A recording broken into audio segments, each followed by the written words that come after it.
ইরানের বিভিন্ন সামরিক স্থাপনায় সরাসরি যৌথ হামলা চালিয়েছে ইসরায়েল ও যুক্তরাষ্ট্র। ব্রিটিশ সংবাদ মাধ্যম বিবিসি ও টাইমস অফ ইসরায়েল এই খবরের সত্যতা নিশ্চিত করেছে। ইসরায়েলি প্রতিরক্ষা মন্ত্রণালয় একে প্রাক প্রতিরোধমূলক হামলা হিসেবে দাবি করেছে।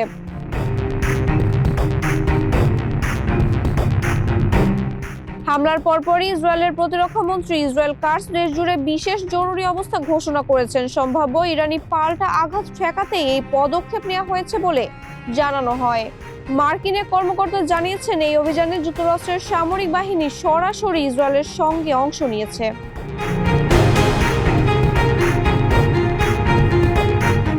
হামলার পর থেকেই ইরানে মোবাইল নেটওয়ার্ক ব্যবস্থা বিপর্যয়ের মুখে পড়েছে। আল জাজিরা জানিয়েছে, রাজধানী তেহরান সহ বড় শহরগুলোতে ফোনে কথা বলা প্রায় অসম্ভব হয়ে দাঁড়িয়েছে।